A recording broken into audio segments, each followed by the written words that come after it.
2. Belfast Burning. Catholics breed like rabbits and multiply like vermin. The Reverend Ian Paisley, at a Loyalist rally in 1969. The world into which Freddie Scappaticci was born was one where unionist politicians selfishly guarded their electorate's most favoured status by treating their Catholic neighbours as second-class citizens. But for some more extreme unionists, like the Reverend Ian Paisley, betrayal was in the air.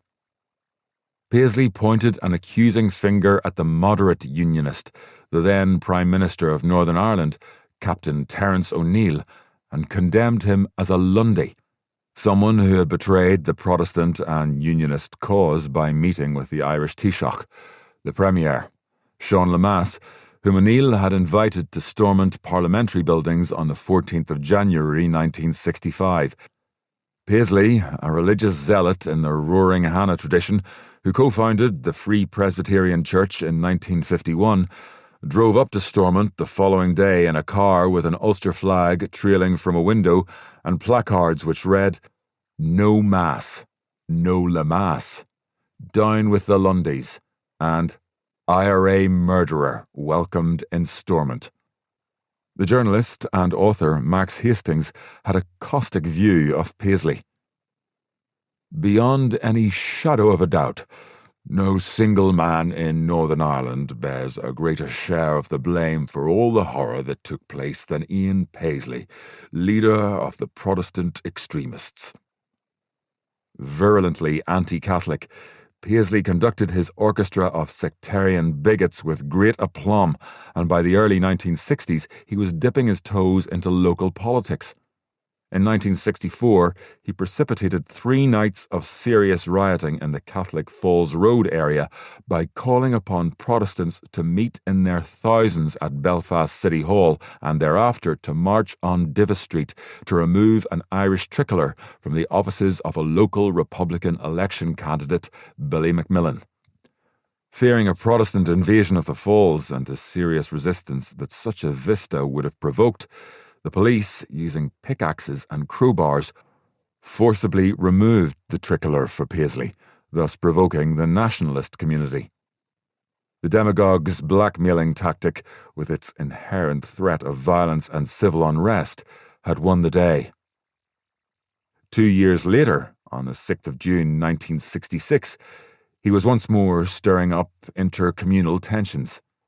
On this occasion, aided by a heavy police escort, Paisley led 1,000 supporters in a march to Belfast City Hall and then to the Presbyterian headquarters in nearby Howard Street. In protest at the Paisleyites marching through their area, 200 Markets residents blocked the Albert Bridge, whereupon the police drew their batons and beat the protesters off the road, thus opening a pathway for the Paisleyites to cross nearby Cromack Square. Freddie Scappaticci's footballing friend, Sean Flynn, who had stood in the bridge and protested against the march, said, "Here was Protestant supremacy in the flesh, pure sectarianism. It was a case of fuck yous, we'll walk wherever we want." In the aftermath of the march, serious rioting occurred in the Markets district, with 4 policemen and a 12-year-old girl being injured and 10 people being arrested. Later, a triumphant Paisley said, "This is the first Protestant parade through the Markets area in 30 years. It is quite a victory." One of the 10 people arrested was Sean Flynn, by then a merchant seaman. Flynn, after securing bail, fled to Southampton, England, where he shipped out to sea. In the meantime, the first of Flynn's co-accused, Kathleen McKnight, was sentenced to 1 month's imprisonment for riotous behaviour because of the protest. Except for Flynn, all of the accused who turned up in court shared her fate, and all appealed. At the appeal court, their sentences were increased to 6 months. In his absence, the court fined Flynn £50, a considerable sum in those days, which was paid after a collection was made in the Markets area. Yet, despite the clerics' gargantuan endeavours to ignite a sectarian firestorm in the streets, The pre-1969 era could be said to have been relatively peaceful, especially when set alongside the 3 decades of political violence that was to engulf the north of Ireland from that year until the signing of the Good Friday Agreement in 1998. One of the reasons why things were so calm on the streets was the IRA leadership's refusal to be goaded into retaliatory action by Paisley's provocations. Irksome as he no doubt would have been to many Republicans, Paisley was nothing more than a distraction to the IRA leadership that emerged from the collapse of the 1950s border campaign, which had been a dismal failure and was unceremoniously abandoned on the 26th of February 1962. What materialised from that fiasco was a new swathe of Republican revolutionaries, led by Chief of Staff Cathal Goulding, who were convinced that the rattle of the Thompson machine gun was the death rattle of Irish republicanism. The unity of the Catholic and Protestant working class was the new mantra. This would have made perfect sense had class politics been the dominant feature of societal division. But in a Northern Ireland where unionist hegemony was absolute, religious affiliation was the ultimate arbiter of political policy. Not that many people gave much thought to politics. Much more important for the youth of the 1960s was whether the Beatles or the Stones were at number 1 in the charts, and whether Engelbert Humperdinck was the main act in the Plaza dance hall. Who cared about who was scoffing prawn vol au vents up in Stormont? The birth of the Northern Ireland Civil Rights Association, NICRA, in January 1966 seemed to offer liberalising Republicans the possibility of bringing about peaceful societal change. The NICRA was a broad front of middle-class nationalists, liberal unionists, communists, trade unionists and Irish Republicans who were committed to dragging Northern Ireland into the 20th century by confronting state discrimination against the nationalist minority. Tellingly, what was not on the agenda at those civil rights meetings was a united Ireland. Reform was the big word. Let's have equality of citizenship. Let's take religion out of politics. Let's make Northern Ireland work for everyone. The first chairperson of the NICRA was Betty Sinclair, a communist and the secretary of the Belfast and District Trade Union Council. However, while Goulding and the Republican movement embraced the civil rights movement and were delighted by this appointment, to traditional Republicans the idea of reformism was the stuff that horses leave behind after a good feed of grass. Veteran Republican Billy McKee, who was Belfast OC under Goulding from 1961 to 1963, explained some of the problems with Goulding's strategy as he saw them. And it, working class unity, was a good idea all right, but not in Northern Ireland. I could not join the Orange Order. When they would ask me, was I a Catholic? Out. To get into the Masons, you could be in 100 years, and you'd never get in on their leadership. You had no chance of taking over that. The trade unions, there were different branches in the trade union, and to get in there would have been all right, but they were mostly left-wing people, so why would I want to get in there? They, the Goulding faction, were going out to disband the gun. To the 1960s Goulding IRA leadership, the Billy McKees of this world had become de trop. Better for all if they would quietly shuffle off the stage and slip out the back door of the theatre. But that was wishful thinking. Like the Goulding leadership, dissidents like McKee believed the fight for Irish freedom was a lifelong commitment, and they rejected Goulding's conciliatory approach, being convinced that Britain would only leave Ireland if forced to do so through armed struggle. When the inevitable split came in 1969, it was not surprising that McKee became Belfast OC of the newly formed Provisional IRA. In August 1969, backed up by gun-toting RUC officers and the B Specials, Protestant hardmen petrol-bombed dozens of Catholic homes and properties. Entire streets looked like they had been blitzed by Hankel bombers. Dr. Tony Rosado recalled standing at the front of his family home in Deer Park Road in North Belfast on the 15th of August and feeling the intense heat from houses that were burning in the Ardoyne area which was at least half a mile away. While the Ardoyne was ablaze, over in West Belfast, police snipers had taken up positions on high buildings and were opening fire with .303 rifles on anyone who moved in the Divis or Falls areas, while other officers patrolled the streets in Shoreland armoured cars, opening fire with .30 caliber Browning machine guns. 4 Catholics were killed, including a 9-year-old boy, Daniel Rooney, who was shot in his bed when a machine gunner raked Divis Tower with fire.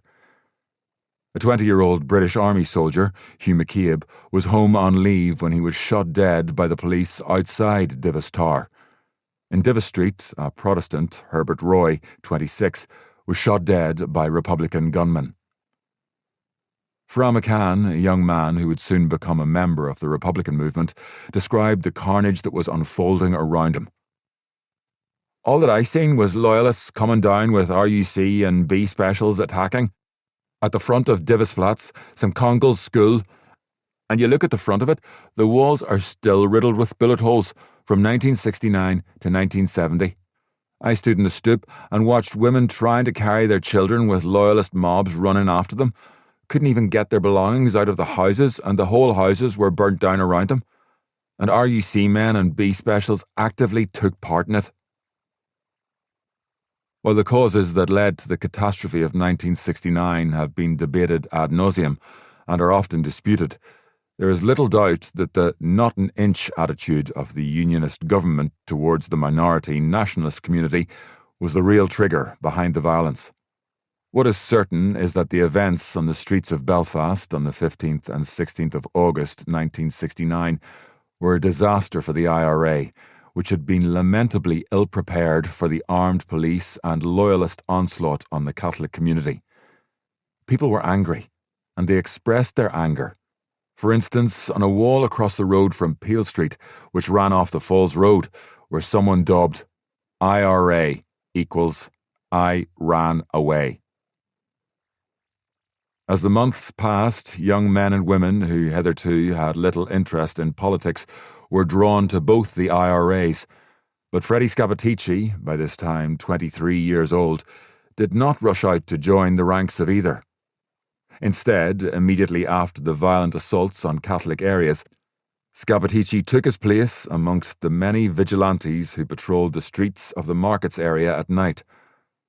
Meanwhile, his friend, Sean Flynn, did join the IRA that August. He found the markets unit to be a small, ineffectual outfit with virtually no guns. Before the Troubles, there was only a few IRA members in the markets area. The McKnight brothers, Bobby and Sean, Billy Weir, Jim Hargy, Jim Webb, and Joe McCann. But after the Loyalist street burnings and the RUC murders in August 1969, there was an influx of people joining the RA. I joined. Freddie didn't. Well, not that I remember, not immediately anyway. He was a vigilante. Scap and most of the vigilantes turned Provo, Provisional IRA. Jim Webb was the first OC of the Provos in the markets, and Joe McCann was OC of the officials. There was 54 of us in the company by the time I was made Joe's adjutant, his second in command. Me and Freddie was on opposite sides, although to be fair, there was never any provy, sticky friction in the markets in those early days. New recruits flocked to the provisionals because they appeared to be more militant than the official IRA, who were perceived to have failed the Catholic population during the communal tumult that occurred in 1969. Despite the largely peaceful coexistence that marked relations between the differing organisations in the markets area, the presence of two competing IRAs could be a recipe for strife, and derogatory terms of identity were hurled at the opposition, with the official IRA being delineated as stickies because they wore a sticky-back Easter lily to commemorate the 1916 Rising, and the officials calling the provisionals pinheads because they wore a pin in their Easter lily. While most of the vigilantes joined the provisional IRA, most of the pre-Troubles IRA stayed with the official IRA. This meant there was a dearth of experienced volunteers in the provisionals, and this in turn led to natural-born leaders like Scapatici rising rapidly through the ranks. Anthony McIntyre, who was only 12 years old when the Troubles broke out in 1969, would go on to join the Provisional IRA at the age of 16 and spend 18 years in prison for murder, where he would obtain a first-class honours degree through the Open University. Upon release, he completed a doctorate through Queen's University Belfast. McIntyre knew of Scapatici from an early age. "I didn't know him before the Troubles at all, but everybody knew Freddie Scap after 69. His was a big name in the markets from the very start, just like Jim Bryson, an IRA leader from the Ballymurphy area who was eventually shot dead in a British Army ambush. That was one of the things about the Troubles. Lots of people who otherwise would have been unremarkable could become personalities and celebrities very quickly. Scap was one of those people. He was recognised as a staunch Republican, a die-hard if you want. And there was a certain added dimension to his character. The Italian-sounding name added to his mystique. You know, Scapatici, it sounded like somebody out of The Godfather. Even when you didn't know him personally, you knew of him. He was OC of the markets before internment and was on the battalion staff. You can't take that away from him. He was well thought of back then. One person who did not think well of him was former markets resident Marion McMullen. She recalled one night in early 1971 when the Ra were all standing at Provy Corner in the markets, and I saw Scap coming down, the leather coat on, and I saw it looked like a machine gun protruding out of his coat, and he comes over to these Ra men, and they're all standing there, real heavy Ra men, guys that had killed people, and I saw his finger going mad. He was pointing in their faces, laying down the law, and then he turned and walked away, and he turned back again, and the finger was pointing again. I later found out one of his sons had driven a stolen car into a garden wall, and all the talk was the Ra were considering kneecapping him. I also found out that he told them, "If you touch my son, I'll blow you all away. I'll fucking stiff the lot of you." And they all just stood there with their heads down, and Freddie walked away. What did I think of him after that incident? He scared the shit out of me. I'd never seen the likes of that before. However, despite this hard man image and a rivalry between the official and provisional IRA in relation to fighting the British, during Scapatici's time as provisional IRA OC of the markets area, his unit did not come up to the mark in IRA terms. They did not shoot dead one British soldier. This contrasts with the official IRA, which, on the 22nd of May 1971, ambushed a mobile patrol of the Royal Greenjackets and shot dead the patrol's leader, Corporal Robert Bankier, a 24-year-old married man with 2 children. Joe McCann, who led that ambush, was later shot dead by members of the Parachute Regiment in Joy Street on the 15th of April 1972. Despite his unit not having killed any British soldiers, Scapatici was far from idle in terms of operations. Indeed, because the markets was geographically already in the city centre, his unit gained a reputation in the IRA for carrying out numerous bombing attacks on commercial properties. The success of the Provisional IRA's campaign would soon lead the British government to introduce internment without trial in an effort to nullify the organisation. But this would prove to be a disastrous move. I'm Nicola Tallant and you're watching Crime World, a podcast about criminals, drugs and the underworld in Ireland and across the globe. Make sure you subscribe to our channel and turn on notifications so you can be the first to watch all our latest episodes. You can also listen wherever you get your podcasts.